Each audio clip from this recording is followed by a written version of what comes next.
அவங்க தான் இந்த 6ஆம் இடம். அதுலேருந்து ஒரு 3 பகுதி என்னம்னா லக்னத்துக்கு 8 ஆயிடும். அது அம்மாவுக்கு பொறந்தவங்களுக்கு, அம்மாவுக்கு அடுத்து பொறந்தவங்களுக்கும் அடுத்து பொறந்தவங்க 2வது தம்பி அல்லது 2வது தங்கச்சியை பற்றி சொல்லணும்னா 8ஆம் இடமா சொல்லுவாங்க. அப்போ 3வது ஒருத்தவங்க பொறந்திருக்காங்க. அந்த 8லேருந்து 1, 2, 3 போட்டு அவங்களுக்கு தம்பி தங்கச்சி ஸ்தானத்தை பார்த்தா 10ஆம் இடம் வரும் நம்ம லக்னத்துக்கு பார்த்து. குழப்பமாயிடுமா ஆகாதா? அதனால தான் பார்க்குறதில்ல. தெரியாதுன்னு அர்த்தம் கிடையாது. எல்லாத்தையும் தெளிவாக கவனித்து ஒன்றுத்துக்கும் யாரை பற்றி கேட்குறோமோ அதுக்கு ஒரு கட்டம் போட்டு எடுத்து வச்சுக்கிட்டோம்னா கொஞ்சம் ஈஸியாக இருக்கும். இப்படி சாப்பிட்றது ஈஸியாக, இப்படி சாப்பிட்றது ஈஸியாக, தலையை சுற்றி சாப்பிட்றது அவ்வளோ ஈஸி கிடையாது. அவங்கவுங்களோட ஜாதகத்தை பார்த்து அவங்கவுங்களுக்குன்னு போட்டுக்கிட்டாக எளிமையாக இருக்கும். அப்படி இல்லை, ஜாதகம் இல்லைங்க, அவசியம் தெரிஞ்சுக்கணுன்ற சூழ்நிலை வரும்போது மட்டும்தான் அந்த நபரோட உறவு முறை எத்தனாவது பிறப்பு இறப்பு எல்லாத்தையும் கணக்கு பண்ணிவிட்டு எத்தனை பேர் பிறந்தாங்க எத்தனை பேர் இறந்துட்டாங்கன்ற டீட்டெயில்ஸ் எல்லாம் தெளிவாக சொல்லிட்டா அவங்களுக்கு நம்ம ஒரு ஜாதகத்தை போட்டுக்கலாம். ஜாதகத்தை போடுற இதே ஜாதகம் தான், லக்னத்தை இடத்த மாற்றி போட்டு இது அவங்க ஜாதகமாக கணக்கிட்டு இப்போ நடக்கிற தசாபுத்தி அவங்களதாக கணக்கிட்டு போட்டு பார்த்து சொல்லுவோம். ரொம்ப சிம்பிள் தான்.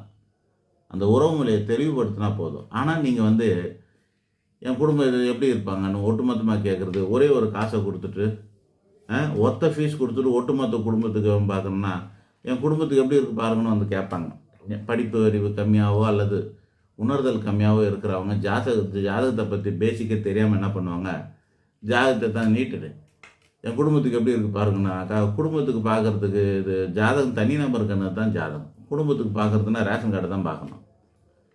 அப்படி இல்லை, தனிப்பட்ட முறையில் என்னன்றது தான் பார்க்கணும். குடும்பத்துக்கு மொத்தமாக நாங்கள் 2ஆம் இடத்தை குடும்பஸ்தானமாக வச்சு அவங்களுக்கு எப்படி இருக்கும் அப்படி இப்படின்றத பார்த்து ஒட்டுமொத்தமாக சொல்லுவோம். ஒரு ஆள் பேரை கூட சொல்ல முடியாது. உங்கள் குடும்பத்துக்கு இப்படி இருக்கும், உங்கள் குடும்பத்துக்கு அப்படி இருக்கணும், ஒட்டுமொத்தமாக தான் சொல்லணும். யாருக்கு எப்படி இருக்கணும் கரெக்டாக சொல்ல முடியாது. புரியுதா? அதனால் குழப்பங்கள் அதிகம் இல்லாமல் தெளிவாக பார்க்கணுன்னு யாராருக்கெல்லாம் ஜாதகம் இருந்தோ அவங்களுக்கு பார்க்கணும். இப்போ 2-3 தலைமுறை ஆயிடுச்சு. ஜாதகத்துக்கு 80s வரைக்கும் ஜாதகம் ரொம்ப கம்மியாக இருக்கும். மேல் மட்டத்தில் இருக்கவங்க மட்டும்தான் ஜாதகம் எழுதி வச்சுருந்தாங்க.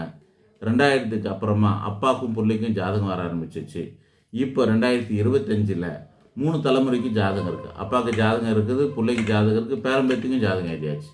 இனி வர காலங்களில் தனித்தனியாக ஜாதகம் இருக்கும். அவங்கவுங்க ஜாதகத்தை பார்த்து ஒரு ஸ்கேன் ரிப்போர்ட் மாதிரியே இப்போ பார்க்கலாம். ஒரு தனி ஒரு மனுஷனுக்கான ஸ்கேன் ரிப்போர்ட்டு, ஒரு மெடிக்கல் ரிப்போர்ட்டை பார்த்து எப்படி அவங்க வியாதியை சொல்ல முடியுமோ அந்த மாதிரி ஒரு தனித்தனி முறையில் ஒருத்தருக்கு ஜாதகம் பார்த்து சொல்கிறது தான் துல்லியமாக இருக்கும், எளிமையாக இருக்கும். அது தனித்தனியாக வருமானம் கொடுக்கக்கூடியதாக இருக்கும். ஒரே ஜாதகத்தை வச்சு ஒட்டுமொத்த பேருக்கு பார்க்க சொல்கிறது குழப்பத்தை தரும். அதனால தான் தவிர்க்கிறாங்க.